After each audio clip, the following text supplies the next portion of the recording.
नमस्कार।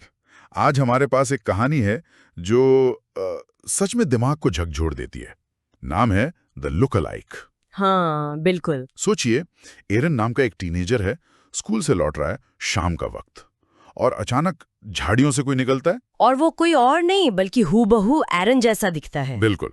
और वो उस पर चाकू से हमला कर देता है। यहीं से दिल में एक अजीब सी बेचैनी शुरू हो जाती है। ये सिर्फ एक हमला नहीं लगता। हाँ, ये पहचान के संकट की किसी गहरे रहस्य की शुरुआत लगती है। कौन है ये जो एकदम एरन जैसा है? यहाँ तक कि उसकी ठोड़ी पर जो बर्थ मार्क है वो भी बिल्कुल वैसा ही। दिल दहल गया ना। बिल्कुल। क्या ये कोई भटका हुआ जुड़वा है या कुछ और ही बात है? खैर, एरन किसी तरह बच निकलता है, भागकर घर पहुंचता है हाफते हुए, और अपनी माँ एना को सब बताता है। जाहिर है घर में एकदम डर का माहौल बन गया होगा। हाँ, पर कहानी यहीं रुकी नहीं। कुछ दिन बीतते हैं और वो हमशक्ल वो फिर से हमला करता है। ओ, दोबारा? हाँ, लेकिन इस बार पुलिस उसे पकड़ लेती है। अच्छा, पकड़ा गया तो अब शायद कुछ सुलझेगा। लगता तो यही है, पर यहीं चीजें और उलझ जाती हैं, बहुत ज्यादा। कैसे? एना को पुलिस स्टेशन बुलाया जाता है। वो उस लड़के को देखने जाती है जिसने हमला किया, और उसे देखकर वो सन रह जाती है। क्योंकि वो बिल्कुल एरन जैसा था। हाँ, बिल्कुल एरन जैसा। और उसका दावा तो और भी चौंकाने वाला है। वो कहता है, मैं ही असली एरन हूं। क्या पुलिस स्टेशन में पकड़ा गया लड़का कह रहा है कि वो असली एरन है? हाँ, सोचिए एना की हालत। एक तरफ उसका बेटा घर पे है, डरा हुआ, सहमा हुआ, और दूसरी तरफ ये लड़का जो दिखने में वही है और कह रहा है कि असली वो है। ओ, ये तो किसी भी माँ के लिए सबसे बड़ा मानसिक द्वंद्व होगा, किसे सच माने किसे झूठ। बिल्कुल। यहीं पर कहानी, जैसा आपने कहा, एक साधारण क्राइम थ्रिलर से कहीं आगे निकल जाती है। ये मनोवैज्ञानिक और नैतिक सवालों में उतरती है। एना का विश्वास पूरी तरह हिल गया होगा। क्या वो बेटा जिसे वो रोज देख रही है, जिसके साथ रह रही है, क्या वो कोई और है? ये सवाल ही अंदर तक तोड़ देता है। और फिर एंट्री होती है पिता की, डेविड। वो बिजनेस ट्रिप पर थे, लौटते हैं, पूरी कहानी सुनते हैं, और एक ऐसा सच बताते हैं जो उस परिवार की पूरी नींव हिला देता है। हाँ, एक बम की तरह फटता है वो सच। डेविड कबूल करते हैं कि पुलिस के गिरफ्त में जो लड़का है वही उनका असली बेटा एरन है। Oh my God!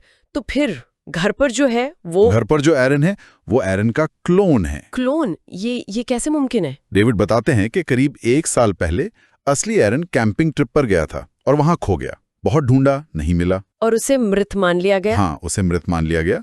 एना पहले ही अपने एक बड़े बेटे मैट को खो चुकी थी।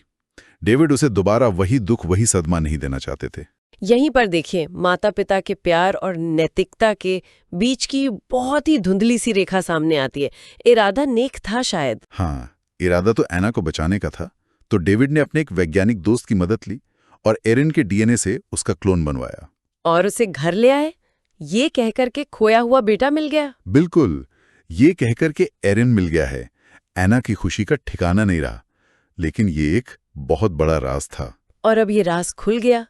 सोचिए, एना के लिए ये जानना कि जिसे वो महीनों से अपना बेटा समझ रही थी, पाल रही थी, वो एक कॉपी है, और उसका असली बेटा जिसे वो मरा समझ चुकी थी, वो जिंदा है और गुस्से में है। हाँ, गुस्से में, क्योंकि उसकी जगह किसी और ने ले ली है। ये भावनाओं का कैसा बवंडर होगा सबके लिए। हर किसी के लिए स्थिति बहुत जटिल है।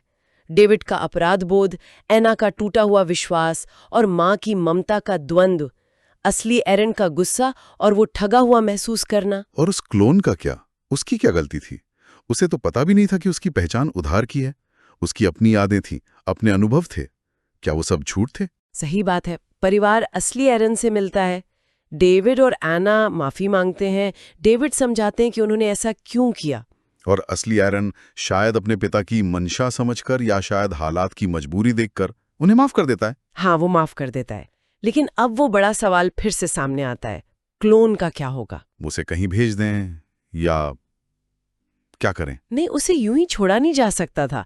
महीनों तक उन्होंने उसे बेटे की तरह पाला था, प्यार किया था। वो सिर्फ एक कॉपी नहीं रह गया था, वो एक जीता जागता इंसान बन चुका था, अपनी भावनाओं के साथ, शायद अपनी एक पहचान के साथ। और तब परिवार एक बहुत ही अनोखा फैसला लेता है। हाँ, बहुत ही असाधारण। वो दोनों लड़कों को, असली एरन को और क्लोन एरन को, साथ रखने का निर्णय करते हैं, जुड़वा भाइयों की तरह। ये दिखाता है कि परिवार शायद सिर्फ खून के रिश्ते से नहीं बनता। प्यार, स्वीकृति, साथ रहने की इच्छा, ये चीजें भी उतनी ही मायने रखती हैं। हाँ, और सबसे दिल छू लेने वाला पल शायद वो था जब असली एरन ने क्लोन के कंधे पर हाथ रखा और कहा, चलो घर चलते हैं। बिल्कुल, ये एक तरह की स्वीकृति थी। शायद असली एरन की परिपक्वता भी दिखाता है कि उसने स्थिति की जटिलता को समझा। तो अंत में परिवार फिर से एक हो गया, लेकिन एक नए, एक अभूतपूर्व रूप में। जैसा एना कहती हैं, अब हमारे 2 बेटे हैं। ये कहानी हमें सोचने पर मजबूर करती है कि पहचान आखिर है क्या? क्या ये सिर्फ हमारा डीएनए है, हमारी बायोलॉजिकल बनावट? या फिर हमारी यादें, हमारे रिश्ते, हमारी परवरिश, हमारे अनुभव, क्या ये सब मिलकर हमें बनाते हैं? ये कहानी दिखाती है कि पहचान शायद इतनी स्थिर चीज नहीं है। हाँ, ये गतिशील प्रक्रिया है। वो क्लोन जिसे एक मकसद से बनाया गया था, उसने भी अपने अनुभवों से एक वजूद, एक पहचान हासिल कर ली थी। और यहाँ प्यार और स्वीकृति ने जैसे डीएनए की सीमाओं को ही तोड़ दिया। बिल्कुल।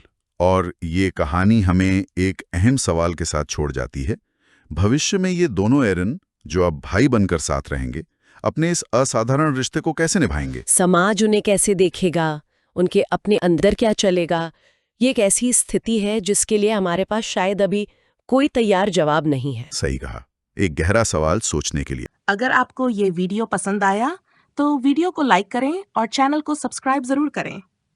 और यही कहानी अगर आप इंग्लिश में सबटाइटल के साथ देखना चाहते हैं तो मेरे इंग्लिश चैनल स्टोरी ग्लाइडर को जरूर चेक करें। मैंने चैनल का लिंक डिस्क्रिप्शन में दे दिया है। वीडियो देखने के लिए आपका बहुत बहुत धन्यवाद।